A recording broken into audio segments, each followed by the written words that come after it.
The great Joe Cooley, shortly before he died, made the following observation about Irish music. It's only music that brings people to their senses, I think. Well, if that's the case, then we obviously need a great deal more Irish music in today's world. Anyway, let's look at the reel that is most associated with Joe Cooley. It's usually called Cooley's, or Joe Cooley's reel. And we're going to take a slightly different approach today. We're going to focus on simplicity. How to get a tune like this sounding good with the absolute minimum of effort devoted to such things as ornamentation. In fact, I think when you first take up any instrument and start to play Irish music, you tend to focus too much on the characteristic ornaments and not enough on rhythm. And in the case of the button box, you could say that this translates into an excessive focus on fingers of the right hand and not enough focus on the bellows, which is really, it's like the bow of the violin. It's what gives the music its character, its soul, if you like. When you take up the violin, you think that the left hand is important because the fingers have to do all these complicated things and find the right notes and stay in tune. And as you continue after a few years, you realize that in fact the bow hand is much more important in the final analysis. And that's why if you're a right-hander, you play the bow with your right hand. Now, why you use the bellows with your left hand on the box, I'm not sure. But anyway, let's look at it. So we're looking at simplicity. We're going to do almost no ornaments as such, no twiddles of the fingers, no rolls, no triplets. We're just going to look at how to put good rhythm into this tune using the bellows. Okay, so let's get down to it.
So let me just play the first couple of bars for you in this simplistic manner.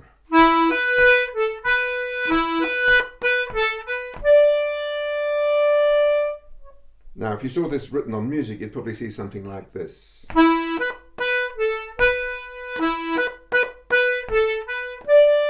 Or maybe...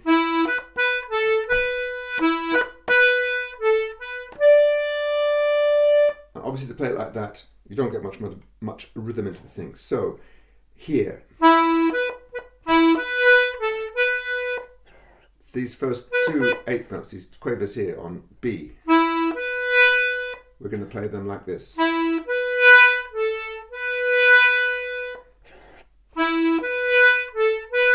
Using the bellows to get our articulation, our swell, our rhythm, if you like. Going on.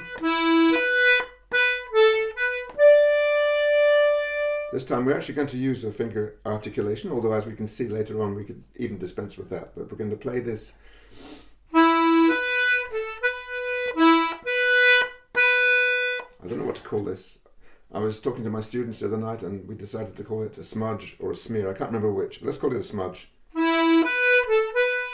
Instead of playing a roll here or a triplet, we're just going to play... there's three notes if you like. If we played it separately, it would be... We're going to play the first two with this kind of smear. And we'll play the third just by lifting our finger. Just try that with me. Da-ya-da.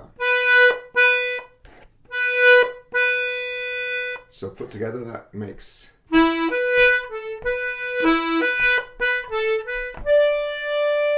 Try that with me a couple of times.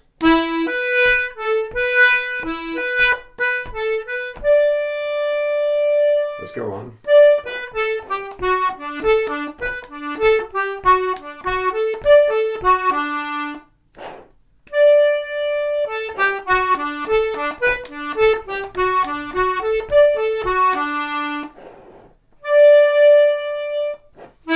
From the beginning.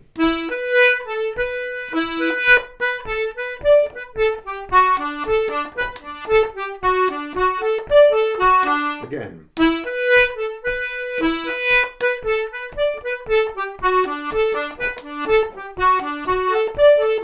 Going on, we repeat the same bit.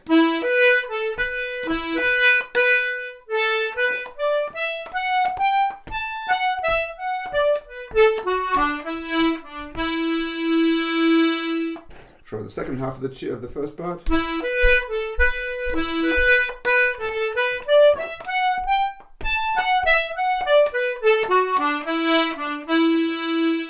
Now this run up here.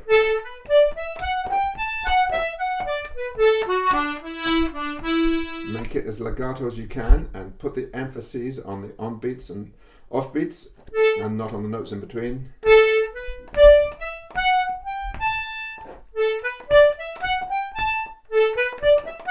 Coming down. That last part there, you might see it written as... We're just going to play...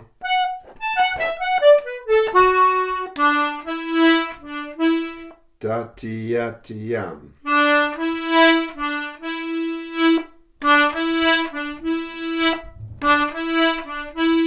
And when you come down...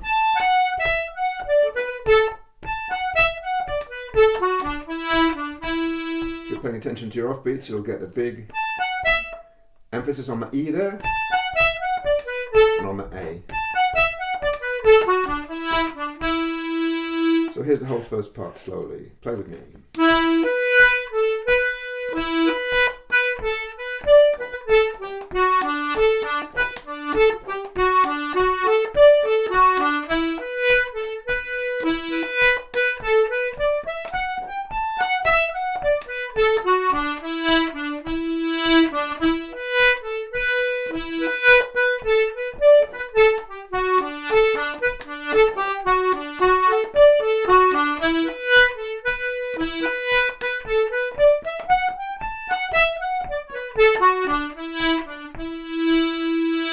Okay, let's go on to the second part.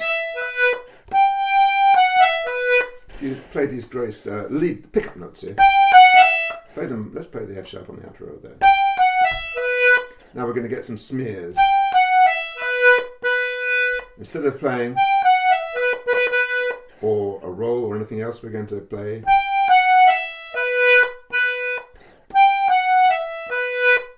da-ya-da.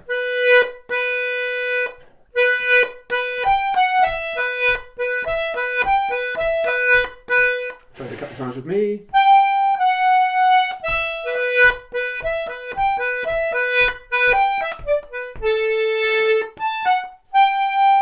Oh, getting lost here.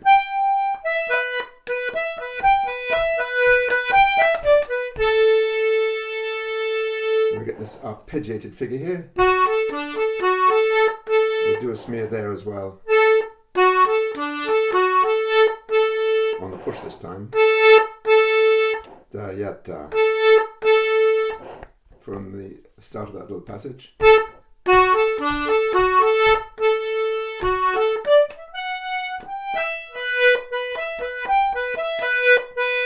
The rest is the same.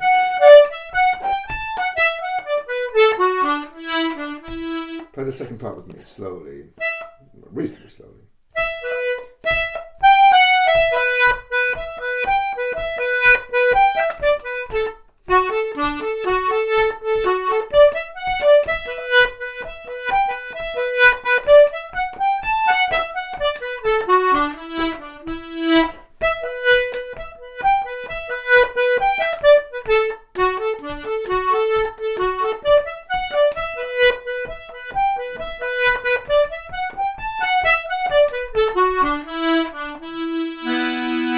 And there you have it, Bob's your uncle.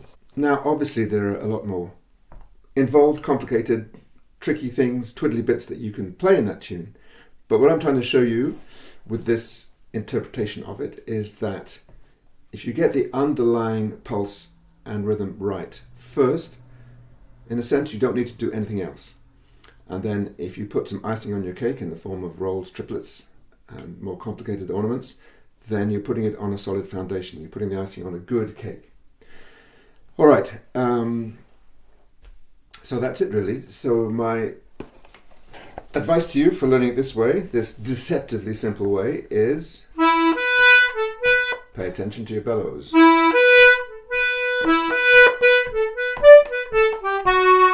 And especially in this passage here, if you play this all on the row, which I would, you need to be careful not to get all staccato. And the way to avoid that feeling is to play the notes unevenly.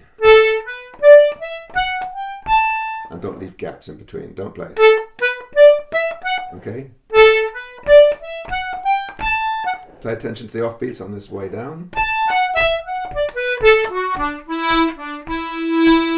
And there you have it. There's Joe Cooley's reel for you.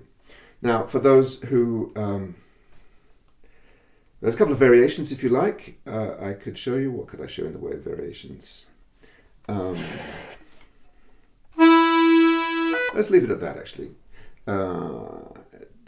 When you get to know this tune, you'll find that you can do beautiful melodic variations. They just happen.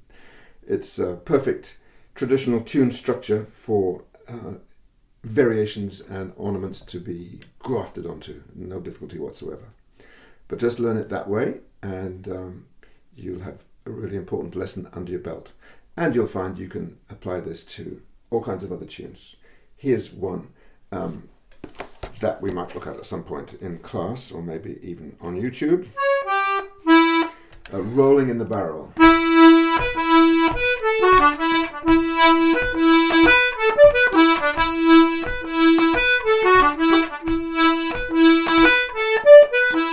Now, if you look on YouTube, you should be able to find a video of Andrew McNamara playing this along with his sister, Mary McNamara, and I think with Eileen O'Brien and Geraldine Cotter on the piano. There's a little concert that's on YouTube, and at some point Andrew McNamara will play this tune, and he is really the best example I can think of a deceptively simple player. He doesn't do much in the way of ornaments, but he has fantastic rhythm. It's hypnotizing, and that is really what I would call deceptively simple. You think it's simple, and it is, but there's more going on than first meets the eye. And so in that tune there, you know, you might be tempted to play or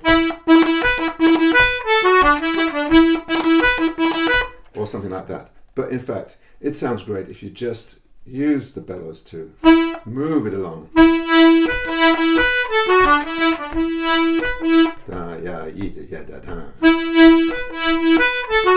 Which is a lot different from playing.